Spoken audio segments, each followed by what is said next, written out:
had trade discussions with the Steelers about their lone Pro Bowl selection last season, tight end Jonnu Smith.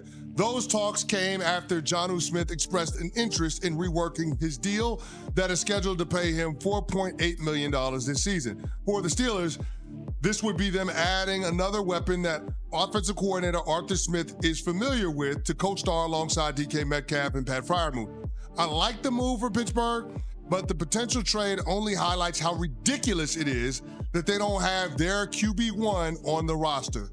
Ideally, with multiple new weapons in a new system together, you want a quarterback and his receivers to have the longest possible runway to prepare for the upcoming season. I get that the team already has a template, which is the recreation of Arthur Smith's 2020 Titans offense featuring A.J. Brown, Jonnu Smith, and Anthony Firkser. However, there's no substitute for actual on-field reps in practice against the defense to develop chemistry. It's the first week of June, and with minicamp next week, it's ultimatum time for Aaron Rodgers. Either he's on the roster this week or he's not going to be a Steeler this season, period. Remember when you said you thought that this could drag through April, and a lot of us thought you were crazy? We're like, oh no, he won't wait that long. It's the Steelers. It's Mike Tomlin. It's his only viable option. Of course he's going to go there. Maybe he'll drag it out a little bit, but you're crazy to think this will go through April. And here we are in June, and he still hasn't made a decision. And I'm still baffled that the Pittsburgh Steelers have allowed this. Also, be careful what you wish for if you're Jonnu Smith. You want to be in Arthur Smith's offense. That's great because you've been there and done that. Aaron Rodgers traditionally is not great with tight ends. Unless you don't know he's going to be the quarterback. Well, okay, that's you don't know he's going to be the quarterback. I'm just technically you're right about that. It could end up being Kirk Cousins. I guess my whole point in saying all of this is, like, they're making all of these moves to try to make a difference in terms of their results in the postseason. This is where they need to draw the line this week.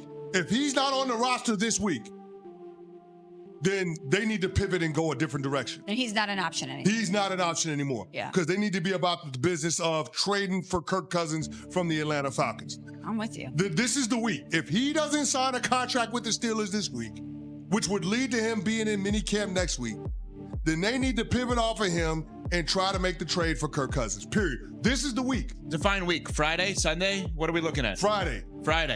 This is the week. This is ultimatum time. Okay. Now, here's the problem.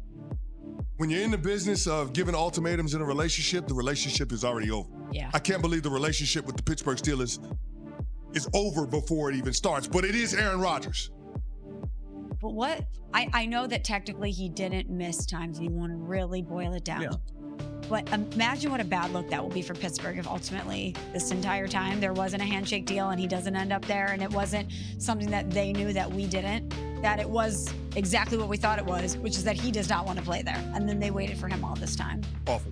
This is Unsportsmanlike with Evan Canty Michelle, coming to you live from above the Heineken River Deck at Pier 17. We will continue the football conversation. Mike Tannenbaum's going to pop in just a couple of minutes, our ESPN NFL front office insider. Yes. Over the weekend, Scott Zolak, former quarterback and one of the voices on the Patriots radio network, floated that the organization has had discussions internally about cutting Diggs in light of recent events, most notably the boat cruise in Miami with the pink substance. Now, it's one thing to know what he was doing, and it's one thing to know that he was doing something nefarious, and entirely a different thing to prove it.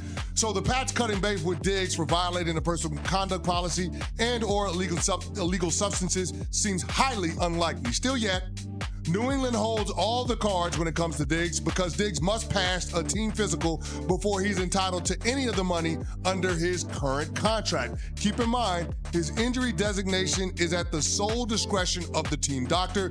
Diggs is still recovering from a knee injury that ended his 2024 season with the Texans, and though that rehab is typically routine, it could provide enough cover for the Pats to get out of the deal. See the Antonio Brown situation from the New England Patriots back in 2020. Ironically, it's starting to become an uncomfortable fact pattern with Steph Diggs. First, he wears out his welcome with the Minnesota Vikings, then the Buffalo Bills. That was followed by a quick exit in Houston. So all of a sudden, we have to start asking this question: are the Pats better off without Steph Diggs? It's a tough question. But you're right about the pattern. And I keep thinking about Buffalo specifically and the tension with Josh Allen and how Josh Allen was without Steph Diggs, because right when it happened, we're like, oh, wow, you're taking away a big weapon from him. Even if there was underlying tension there, MVP. will he step up? MVP.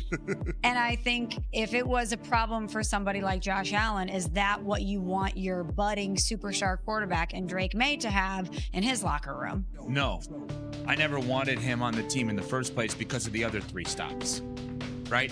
Forget what did or did not happen on a boat, Cardi B, New England, whatever. I'm just talking about the other 3 stops. I don't know how those 3 stops would make you think, yeah, he'll be good for our young quarterback. When the young quarterback and Josh Allen got better without him, the young, awesome quarterback, I mean, seemingly like through the roof character-wise in CJ Stroud. I know he got hurt there. The Texans weren't excited to bring him back. What's different here? And I don't know the New England culture and what they're trying to create. Mike Vrabel is a tough, hard-nosed guy. He's also a former player that probably would be likely to give another former player a second chance if a mistake. But my issue is not the allegations of what happened on a boat with a significant other, because I don't know, right? My issue is you just signed with a new team. You don't want to show up? I don't get, like, if we're going to hold Aaron Rodgers accountable for not being at OTAs when he's not even on a team, well, let's hold a guy who is on a team getting paid $1 gazillion accountable, right? It's actually unfair to even critique Rodgers for not being with the Steelers right now. He's not on the team. Steph Diggs is on the team getting paid ridiculous money and doesn't show up. That's what I'm bothered by. You want to have a guy in there, a veteran wide receiver, a been there and done that guy. There's a million young wide receivers. Steph, I'm signing you to a ridiculously high contract.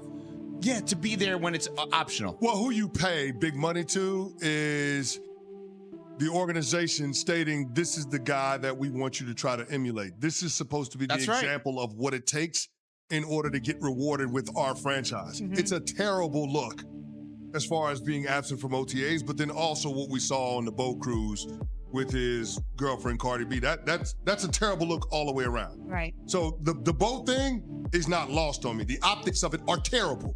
Regardless of what you can prove, it's awful.